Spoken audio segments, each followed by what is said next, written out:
Bonjour à tous, bienvenue dans ce webinaire, dans cet événement sur les semaines de l'évolution professionnelle. Vous êtes sur la deuxième semaine de cet événement, donc bienvenue pour un lundi matin à 9 heures. Vous êtes une soixantaine de connectés ce matin. Donc je vais rappeler quelques règles juste de consignes générales pour le bon déroulé de ce temps d'échange. Donc vous avez possibilité de poser vos questions via l'onglet questions. Donc, en bas à droite, vous pouvez voter aussi pour les questions qui vous intéressent et les faire remonter aussi ci-dessous. Toujours, n'hésitez pas, voilà, donc les micros sont coupés, les caméras sont coupées. N'hésitez pas à poser vos questions au fil de l'eau. Je regarderai les questions également en parallèle de ma présentation pour noter vraiment celles qui sont à répondre. Donc, c'est un événement qui dure depuis le 9 octobre, le lundi 9 octobre. Donc, c'est un événement national qui est réédité chaque année. Donc, il y a plusieurs opérateurs, plusieurs acteurs qui sont organisateurs. Donc, ce sont des opérateurs du Conseil en évolution professionnelle pour les salariés du secteur privé et les indépendants. Et donc, nous sommes tous associés avec des partenaires régionaux et nationaux. Donc, c'est tout 100% en ligne, gratuit et accessible par tout le monde, que ce soit sur téléphone, ordinateur ou tablette. Donc, il y a plusieurs thématiques. N'hésitez pas à regarder le programme en ligne. Donc, rapidement, moi, je vais me présenter. Donc, je suis Marietta Morales. Je suis coordinatrice pédagogique et manager de service du Conseil en évolution professionnelle en Occitanie, pour plus particulièrement basé dans le Tarn, pour ceux qui connaissent. Et le but de ce webinaire, c'est de vous parler de ce conseil en évolution professionnelle et vous proposer de vous expliquer un petit peu en quoi ça consiste et vous donner quelques exemples de cas de personnes qui ont été accompagnées dans le cadre de ce service. Donc n'hésitez pas, il y aura certainement des choses qui peut-être vous poseront question, mais n'hésitez pas à poser vos questions. Donc c'est quoi le conseil en évolution professionnelle? Déjà, donc on l'a dit, on va présenter un peu des exemples. Et puis, l'idée en fin de webinaire, c'est de vous proposer aussi un exercice de réflexion et de questionnement sur aujourd'hui ce qui pose question pour vous dans le cadre de votre évolution professionnelle. J'imagine que si vous êtes inscrit à ce webinaire, c'est que vous avez peut-être en train de réfléchir à votre avenir professionnel. Donc, des questions qui vous permettront de nourrir votre réflexion. Alors, le conseil en évolution professionnelle, en fait, c'est quoi? C'est un service, déjà, c'est un service public, un service gratuit, qui entraîne un processus, en fait, d'appui. C'est-à-dire, on va vous accompagner en tant que salarié et en tant qu'indépendant pour faire le point sur votre situation professionnelle et aussi élaborer et formaliser et même mettre en œuvre une stratégie d'évolution professionnelle. Donc, en fait, c'est un processus d'accompagnement qui est complètement gratuit, complètement neutre, parce que la personne que vous allez rencontrer est donc conseillère en évolution professionnelle ou conseiller en évolution professionnelle.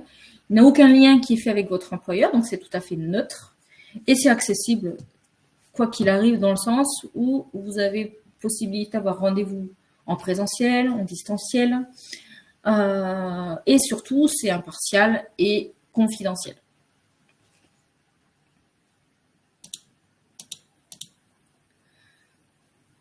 Alors, oui, le replay sera disponible. J'ai vu qu'il y avait une question, excusez-moi, je ne l'ai pas vue en même temps que je parlais. Donc, effectivement, tous les webinaires sont enregistrés et les replays seront accessibles directement sur le site des semaines de l'évolution professionnelle.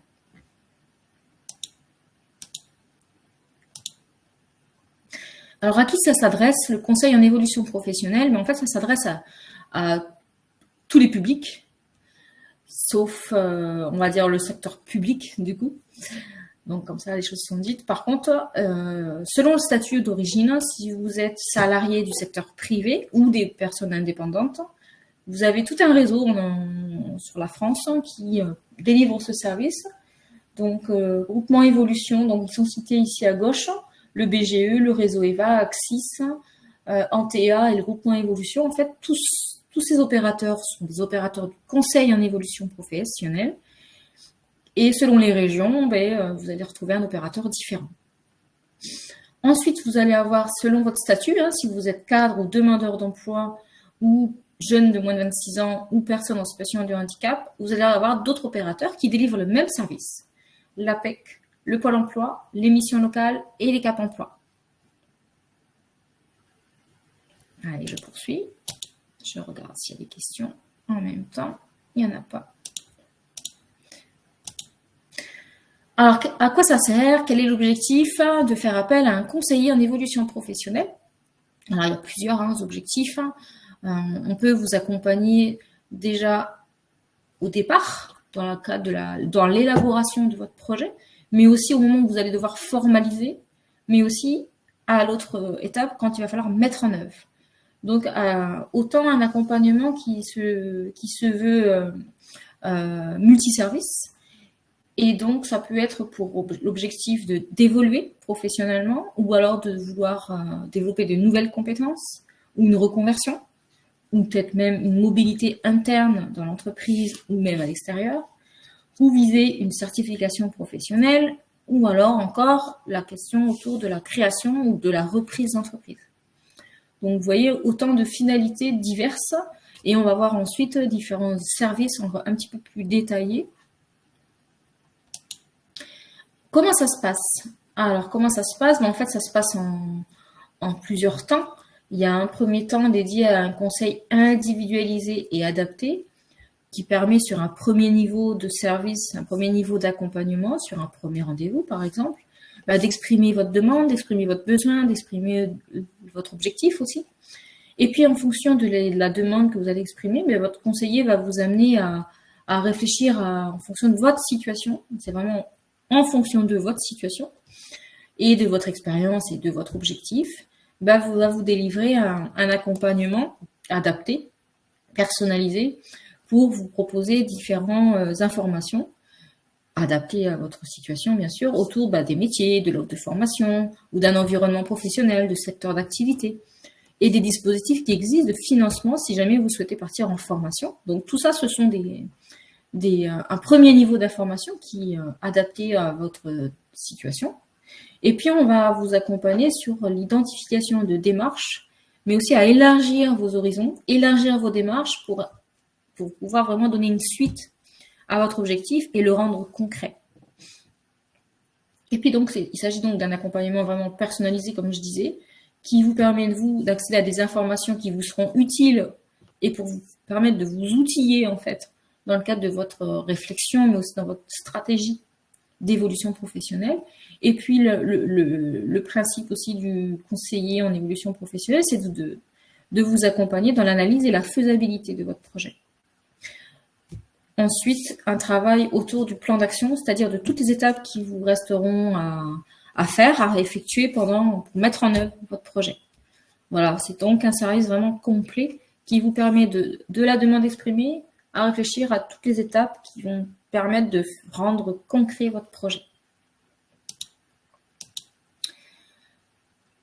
Alors, je regarde s'il y a des questions qui pourraient rentrer dans ce cadre.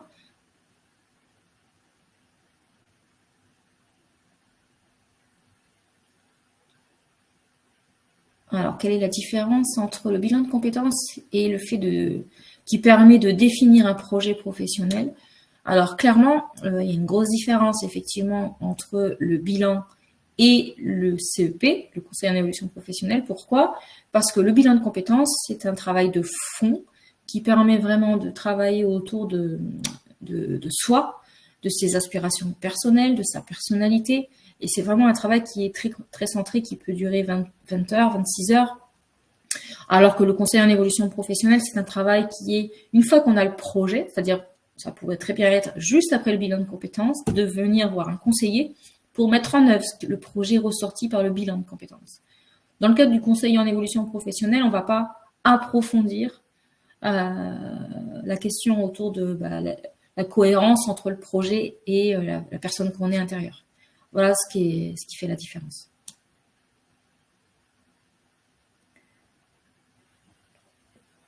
Autre question, j'ai vu qu'il y avait une personne qui posait la question, je suis cadre, je me lance dans un accompagnement. Bah oui, avec la PEC, tout à fait.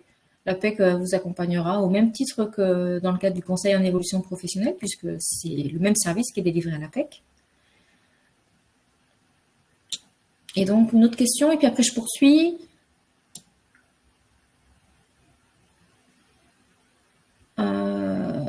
La question autour posée sur quel est le lien entre le CEP et les prestations actives projet et actives créa proposées par Pôle emploi. Comme son nom l'indique, ce sont des prestations de Pôle emploi, donc dédiées pour les demandeurs d'emploi. Sachant que nous, le conseil en évolution professionnelle, vous allez le retrouver au Pôle emploi, mais vous allez le retrouver, comme on l'a dit, avec les autres opérateurs. Active projet, vraiment, il centré sur le projet uniquement. Créa, active créa sur le projet de création d'entreprise, alors que le CEP propose un panel de services autres aussi, et ne va pas, comme je disais, approfondir la question autour du projet dans le sens du bilan, comme on a dit, mais active projet aussi, c'est quand même un travail de quelques heures autour du projet.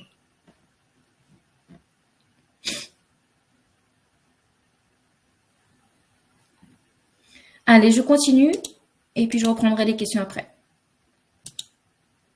Voilà, donc si on revient sur ce service, hein, donc le service du CEP, donc c'est un service qui s'adapte à tout le monde, qui va permettre vraiment c'est vous en fait qui allez choisir la modalité du rendez-vous, si c'est en visio, si c'est téléphonique, hein, si c'est en face à face, physiquement. Et puis on peut vous proposer plein d'outils numériques pour avancer dans vos rendez-vous, en parallèle des rendez-vous aussi. Donc, vous allez vous-même, avec votre conseiller, co-définir. C'est vraiment un travail en co-construction avec votre conseiller qui va venir vraiment en appui pour vous outiller dans vos démarches, dans vos réflexions, qui va vous aider à identifier vos priorités et vous aider à avancer dans tout ce qui est important pour vous. Et c'est vous qui allez décider vraiment de la durée de l'accompagnement. Ça peut très bien être un seul rendez-vous, comme ça peut être 2 rendez-vous, 3 rendez-vous, 4 rendez-vous. Donc, il n'y a pas de... C'est vous qui décidez, en fait, de la durée de l'accompagnement. Autant ça peut durer 1 heure, comme ça peut durer 5 heures, 6 heures, 7 heures, 8 heures. Mais pas plus, parce qu'après, on partirait sur un approfondissement peut-être d'une autre demande. L'idée, c'est vraiment de se concentrer sur un objectif et d'avancer avec vous sur l'objectif.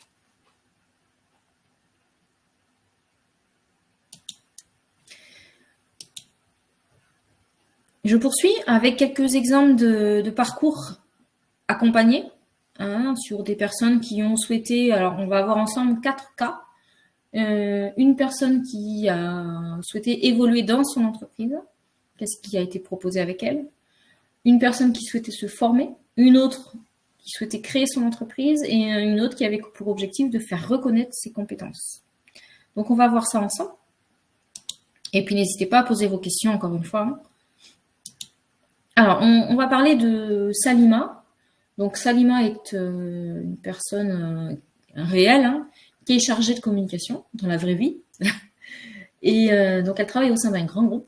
Et elle, sa passion, c'est qu'elle adore créer des petites vidéos sur le plan personnel. C'est sa passion. Et aujourd'hui, elle souhaiterait acquérir de vraies compétences professionnelles pour vraiment optimiser toutes ses réalisations, toutes ses créations. Et donc pour ainsi pouvoir s'en servir au travail. Donc qu'est-ce qui va lui être proposé à cette personne?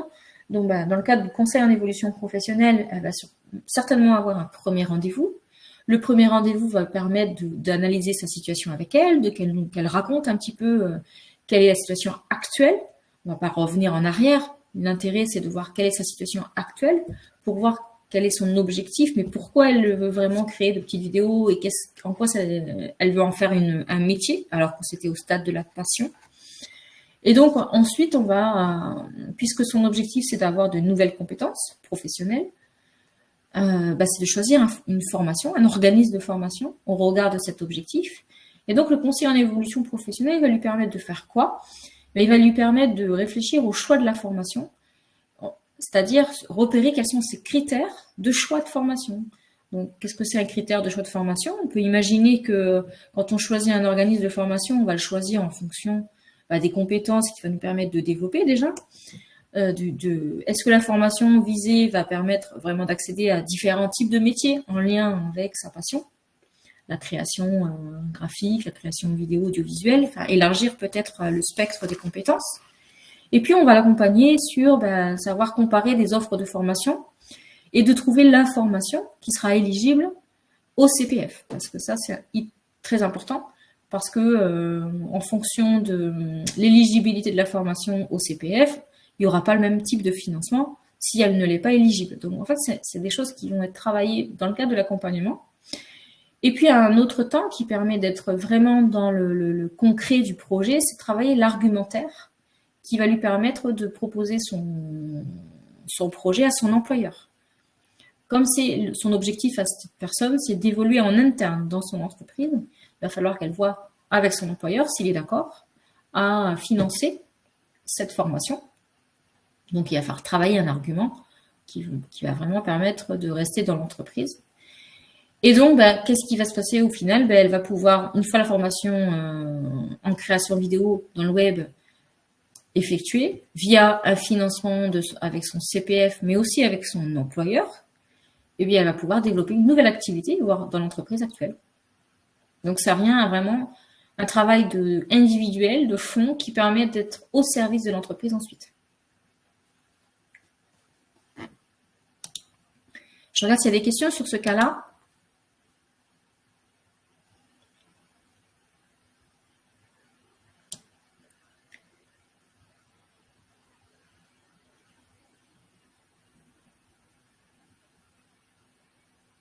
Non, pas de questions sur ce cas. Allez, je poursuis. Je prendrai les questions après. Comme ça, si j'ai une question en lien avec les cas évoqués, je continue. Et sinon, je poserai les questions. Je regarderai les questions à la fin. Deuxième cas. Une autre personne, donc Mathilde, elle a son bac et elle travaille en CDD comme auxiliaire de vie à temps partiel. Elle aime ce qu'elle fait, mais les conditions et le salaire ne lui conviennent plus. Donc, son souhait, c'est qu'elle aimerait un emploi plus stable et mieux rémunéré afin d'avancer dans sa vie professionnelle et personnelle. Elle est prête à se former, mais elle ne sait pas du tout dans quel domaine. Voilà la demande de départ, en entretien avec un conseiller en évolution professionnelle. Qu'est-ce qui va se passer? Qu'est-ce que l'accompagnement, en quoi va consister l'accompagnement pour cette personne? Mais l'idée, c'est de faire le point déjà sur ses motivations, parce qu'elle dit qu'elle aimerait un emploi plus stable, mieux rémunéré. Elle est prête à se former, elle ne sait pas du tout dans quoi. Donc, on va faire un point non seulement sur ses envies, ses compétences, et explorer avec elle les métiers et les opportunités qui s'offrent à elle, déjà en fonction de ses envies, de ses aspirations professionnelles, mais aussi en fonction de ses centres d'intérêt, bien évidemment. Donc, c'est un travail de questionnement, de réflexion avec la personne en entretien. Et on va l'amener vers peut-être des ressources sur Internet, fiables, bien sûr, qui vont lui permettre d'explorer les métiers, mais aussi les opportunités au sens du marché de l'emploi, local ou territorial, selon l'endroit où on habite. Et puis, une fois avoir exploré ce travail sur Internet, sur des sites pratiques, elle va pouvoir peut-être aussi rendre concret ses observations, sa documentation par des rencontres, par des immersions directement avec des professionnels pour se rendre compte en direct, en entreprise, de la réalité du métier pour s'en faire une opinion et puis y dégager un domaine professionnel qui lui correspond.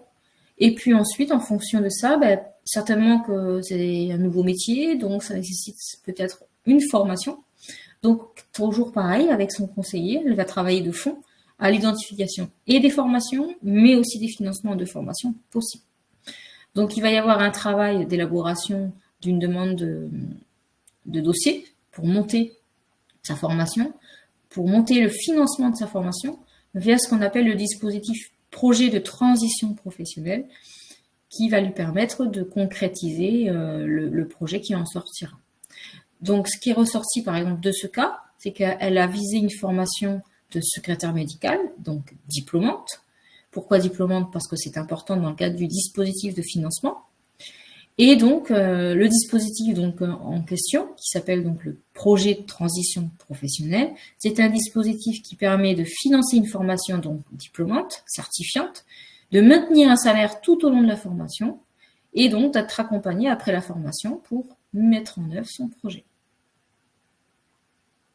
Voilà un cas très réel, hein, on en a plein dans nos régions qui sont du même type, hein, avec ce type de dispositif qui permet une reconversion professionnelle, de partir en formation tout en étant salarié.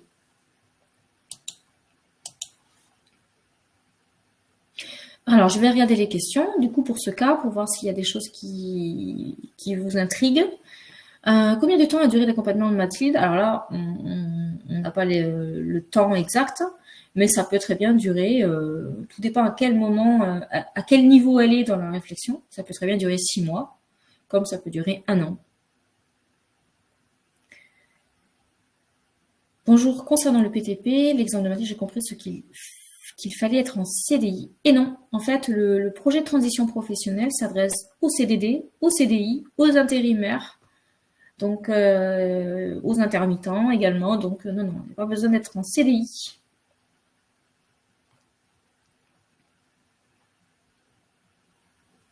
Si on est demandeur d'emploi et qu'on souhaite se former, est-ce que les indemnités Pôle emploi sont maintenues? Oui, par Pôle emploi. Alors, je ne peux pas répondre à la place de Pôle emploi parce que je ne travaille pas auprès de Pôle emploi. Par contre, c'est selon chaque cas, hein, bien sûr. À chaque fois, on ne peut pas faire des généralités d'une question.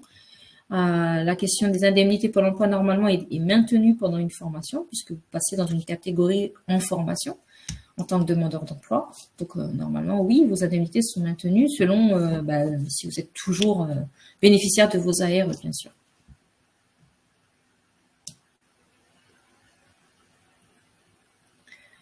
D'autres questions sur ce cas de Mathilde?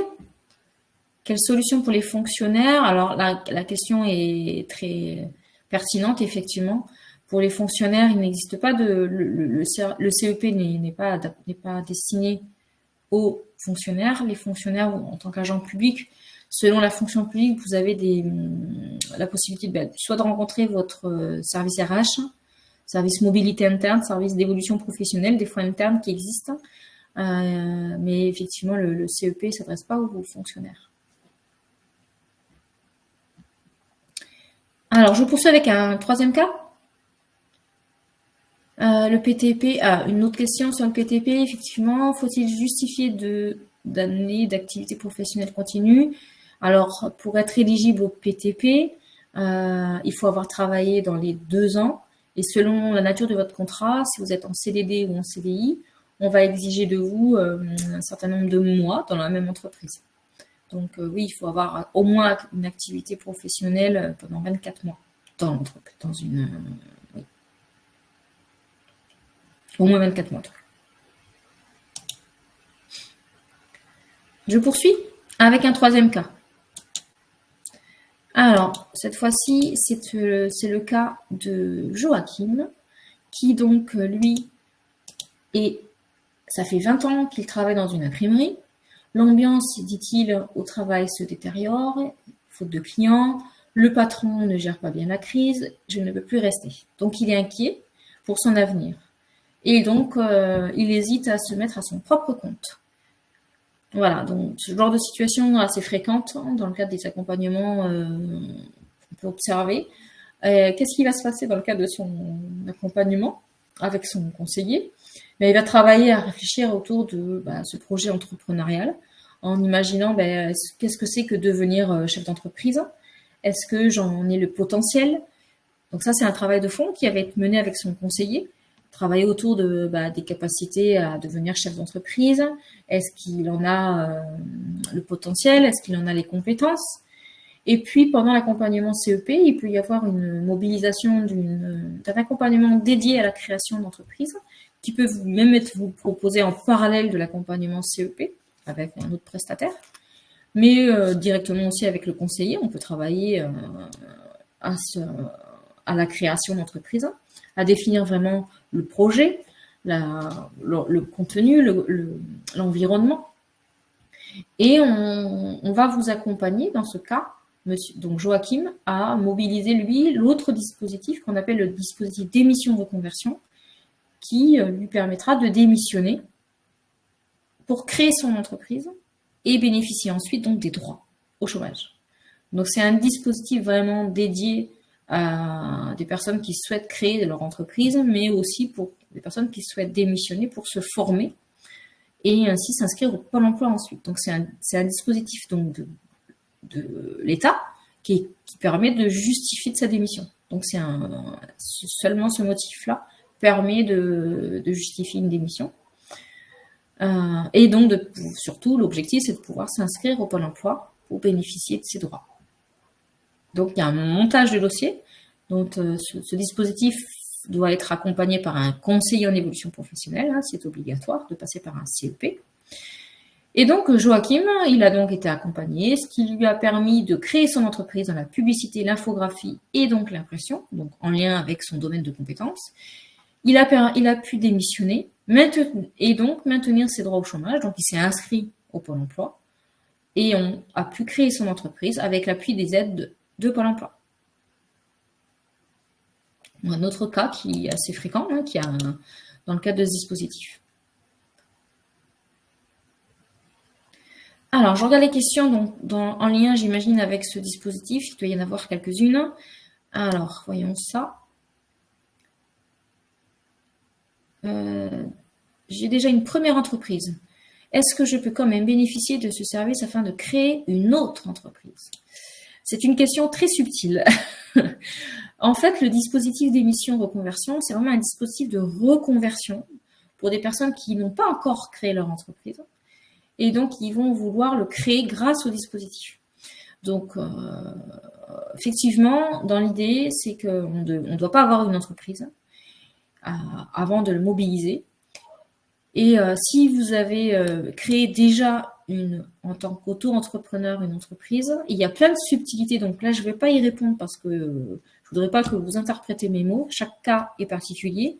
Mais l'idée, c'est qu'il faut absolument créer une entreprise. Alors, ça peut être une nouvelle entreprise complètement différente. Il ne faut pas que ça soit en fait du développement d'entreprise. Parce que ce n'est pas du tout de la création dans ce cas, bien évidemment. Donc attention, vigilance. La démission reconversion s'adresse vraiment à des personnes qui n'ont pas d'entreprise déjà créée.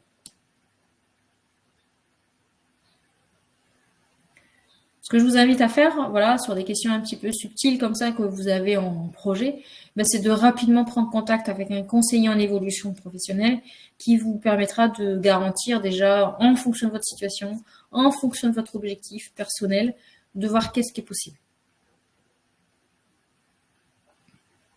Les conditions pour bénéficier du dispositif d'émission reconversion, alors en quelques mots seulement, parce que ce n'est pas l'objectif de ce webinaire, ce que je vous invite à faire, c'est de vous inscrire à un webinaire dédié à ce dispositif-là, pour en savoir plus. Les conditions pour bénéficier du dispositif démissionnaire, c'est d'être en CDI déjà, dans le secteur privé, donc sur un contrat de droit privé, et surtout avoir travaillé pendant 5 années. Voilà.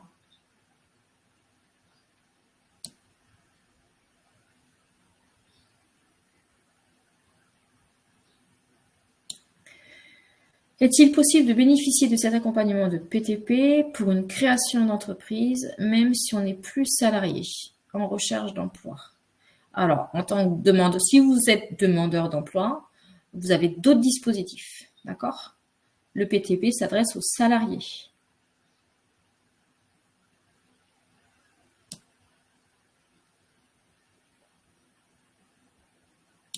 Allez, je poursuis avec un autre cas. Et puis, je vous laisse continuer à poser vos questions sur les cas évoqués. On va parler de Gérard. Donc, Gérard, il a un bac pro de mécanicien, poids lourd. Ça fait 5 ans qu'il travaille dans son garage. Et il dit, j'ai toujours été passionné de voitures et vous aimez le travail dans l'atelier. Et j'ai aimé le travail en atelier. Ce qu'il souhaite, c'est évoluer vers les activités de carrossier. Mais il a peur de faire une formation longue. Qu'est-ce qui va se passer dans le cadre de l'accompagnement pour ce jeune homme? Donc, dans le cadre de l'accompagnement, en fait, on va travailler à identifier les compétences qu'il a déjà acquises tout au long de sa carrière. Ça fait 5 ans. Dans un garage, il aime travailler en atelier. Voilà ce qu'il en ressort. Donc, on va travailler avec lui à identifier donc les compétences qu'il a acquises et voir comparer les référentiels d'activité pour l'aider à voir quelles sont les formations qui seront adaptées pour lui dans la carrosserie, puisque c'est son souhait. Et donc, peut-être qu'il va pouvoir utiliser un dispositif de reconnaissance de ses compétences de façon à soit évoluer sur un nouveau poste ou bien par la formation en validation d'acquis, parce que le fait qu'il ait 5 années d'expérience lui permettrait d'utiliser le dispositif de la VAE pour faire reconnaître ces expériences-là, pour valider un diplôme grâce à son expérience. Voilà, donc qu'est-ce qu'il en est ressorti de cet accompagnement? Ce jeune homme, il a validé le diplôme de carrossier via la VAE pour évoluer en interne dans son entreprise sur un nouveau poste dans le domaine de la carrosserie.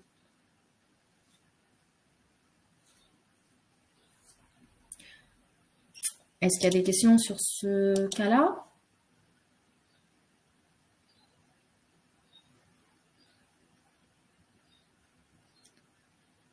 Allez, je poursuis.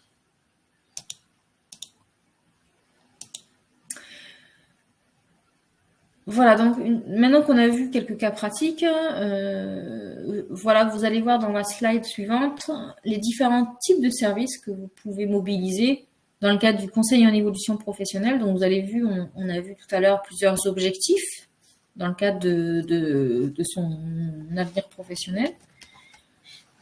Et voilà d'autres raisons encore qui peuvent être mobilisées, qui peuvent expliquer votre souhait d'être accompagné. Donc, ça peut très bien être, comme on l'a vu, la création d'entreprise, se mettre à son propre compte, créer son entreprise ou reprendre une entreprise, ou d'envisager donc une mobilité externe, ou de changer d'entreprise, voire même d'optimiser sa recherche d'emploi, donc être accompagné pour sa recherche d'emploi, au vu de changer d'entreprise, ou d'envisager une mobilité externe de son entreprise.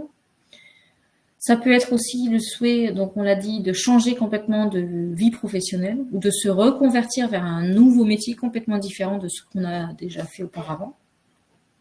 Autre chose, c'est d'envisager une seconde partie de sa carrière, toujours pour rester engagé et motivé dans sa vie professionnelle.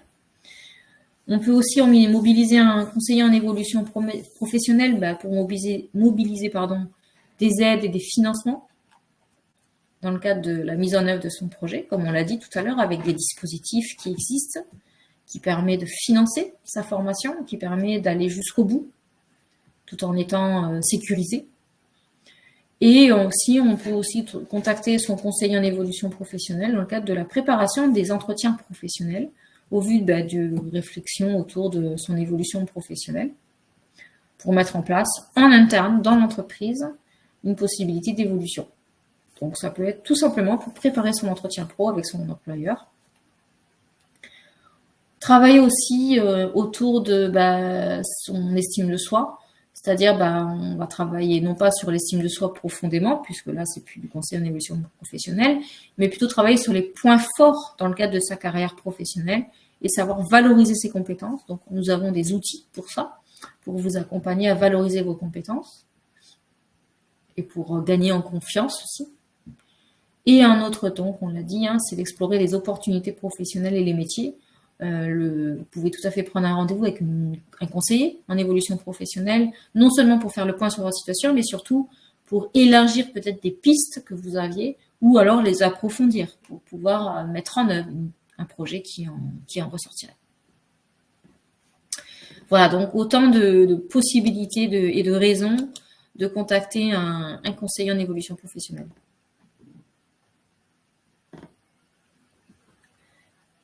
Allez, je poursuis. Donc, en introduction, tout à l'heure, je vous disais qu'on allait faire le tour un peu de questions pour un peu alimenter, nourrir, réfléchir et peut-être approfondir les questionnements que vous pourriez avoir aujourd'hui et du coup, vous permettre d'enclencher une démarche, de prendre un rendez-vous avec un conseiller en évolution professionnelle. Donc, comment réfléchir dans un premier temps? Quelles questions se poser?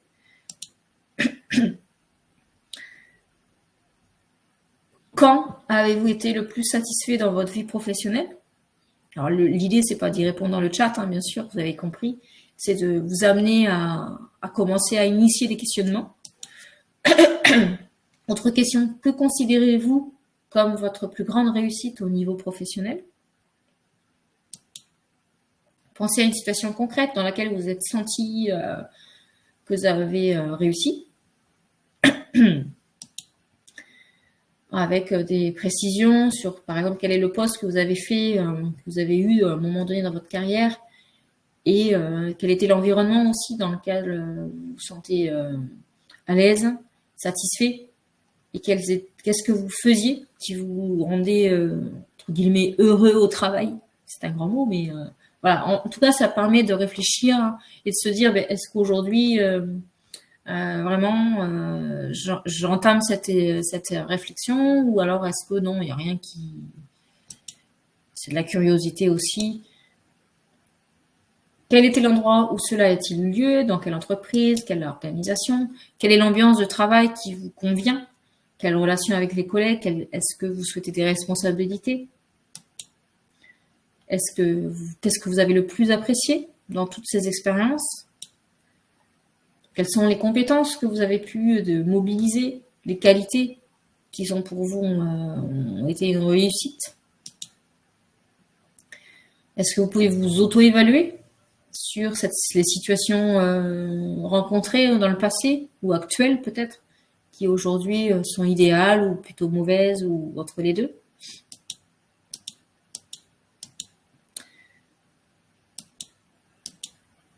Que pourriez-vous faire aujourd'hui en fonction de votre propre évaluation d'aujourd'hui? De vous dire, est-ce que aujourd'hui je me situe plutôt sur la moyenne ou bien entre les deux, entre le plus proche du 0 ou plus proche du 10?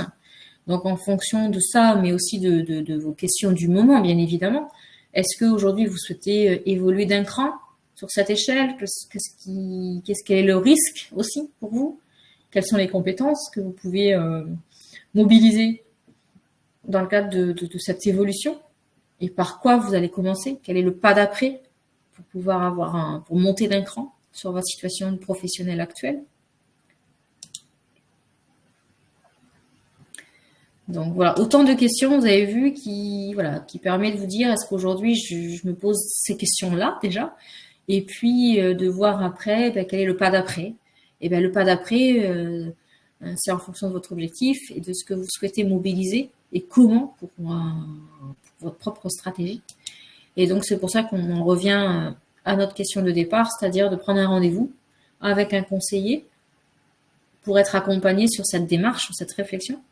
Donc vous avez un site, moncep.org, que vous pouvez retrouver au niveau national, hein, c'est une plateforme nationale, et en fonction de l'endroit où vous habitez, de votre statut, on va vous orienter vers l'opérateur de votre région. Je prends les questions.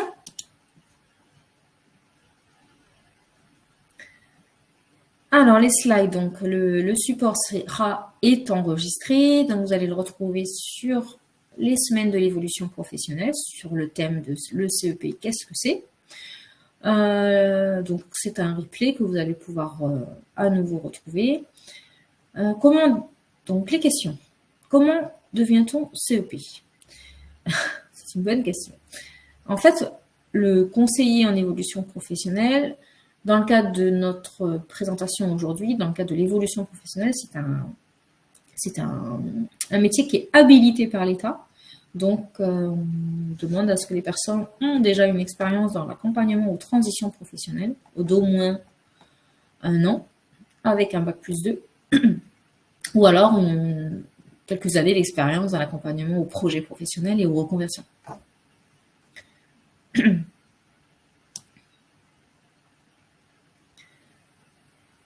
La durée maximum d'un accompagnement CEP, comme je disais déjà tout à l'heure, en fait, ça peut être d'1 an, comme on peut vous accompagner sur plusieurs années, selon l'objectif que vous avez. Après, c'est sûr qu'en général, on est plutôt dans un accompagnement opérationnel, ce qui veut dire que quand vous avez quand vous allez prendre contact avec un conseiller, c'est que vous avez au moins une piste de projet. Et donc, on va vous accompagner pour que ça soit, pour le rendre opérationnel, pour le rendre concret. Donc, l'idée de passer au concret, c'est que ça soit rapide, pour que vous puissiez, vous, selon votre situation, bien sûr, si c'est urgent pour vous de se reconvertir ou pas, on va voir ça avec vous. Donc, en fonction de l'urgence que vous avez de la reconversion, le temps peut être différent.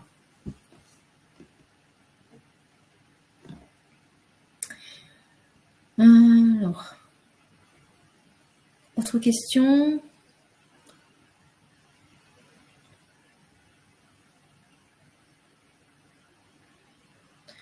Si on est salarié, pour bien clarifier, on ne peut pas faire un CEP si nous sommes salariés, mais pas en tant que demandeur d'emploi inscrit chez Pôle emploi.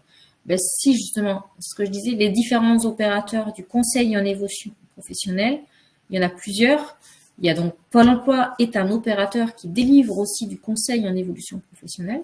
Donc, pour répondre à la question, posée là par Rosine Pinel, effectivement, si vous êtes demandeur d'emploi, vous pouvez bénéficier d'un conseiller en évolution professionnelle auprès de Pôle emploi. Les conseillers Pôle emploi, certains sont aussi conseillers en évolution professionnelle pour les demandeurs d'emploi. Donc oui, vous pouvez bénéficier aussi du CEP auprès de Pôle emploi.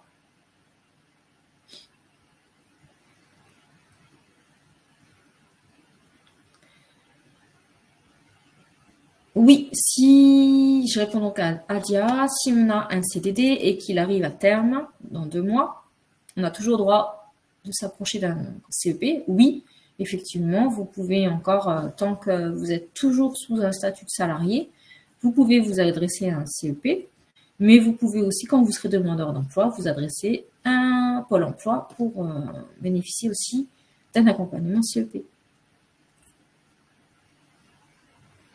Si on n'a aucune idée de projet ou de secteur, est-il pertinent de faire un CEP? J'ai fait un bilan qui n'a pas abouti. Alors, je ne sais pas à quel moment vous avez fait ce bilan. Et peut-être que les raisons faut peut-être les analyser. Pourquoi il n'a pas pu aboutir le bilan?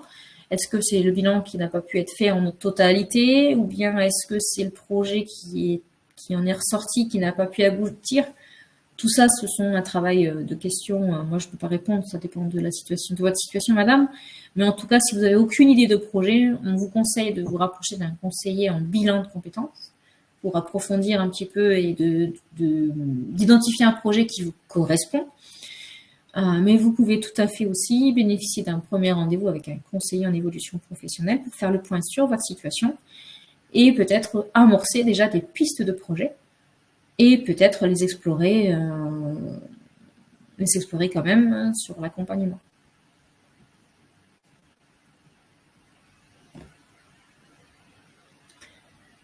Voilà. Si je suis étudiante, je peux bénéficier du CEP. Ben, si vous êtes étudiante, ça veut dire que vous avez peut-être moins de 26 ans. Donc, vous pouvez vous adresser à la mission locale qui va vous accompagner dans le cadre du CEP. Parce que la mission locale est l'opérateur du conseil en évolution professionnelle pour les moins de 26 ans.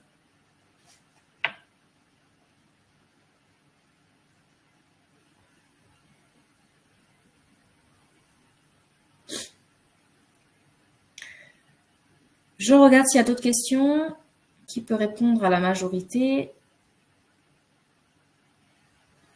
Oui, la question de Laurence Hardy. Un conseiller en CEP, il manque une lettre, peut-il accompagner pour trouver un emploi similaire, mais dans un autre environnement de travail? Oui, effectivement. Un conseiller en évolution professionnelle va vous accompagner, comme on l'a vu, à la mobilité externe de votre entreprise, c'est-à-dire à réfléchir à un nouvel emploi dans une autre entreprise. Donc, effectivement, vous pouvez demander un rendez-vous pour cela.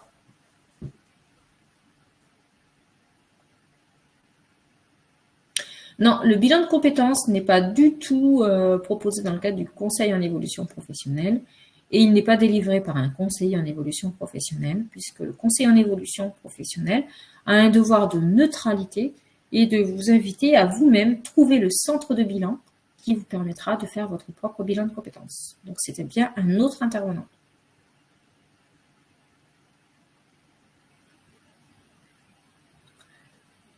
Alors, si vous avez plus de 26 ans, effectivement, et que vous êtes étudiante, non salariée, il va falloir trouver quelqu'un qui vous accompagne donc dans les universités. Si vous êtes étudiante à l'université ou dans un établissement public, peu importe lequel, il existe des services d'orientation pour ça, pour vous accompagner dans votre réflexion.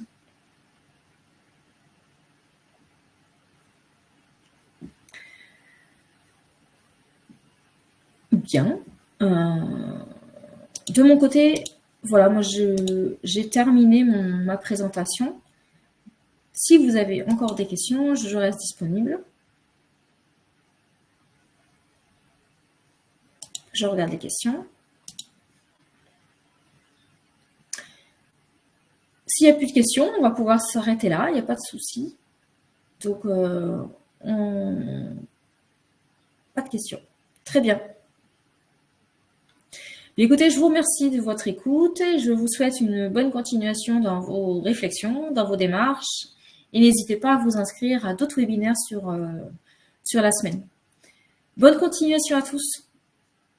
Bonne journée, au revoir.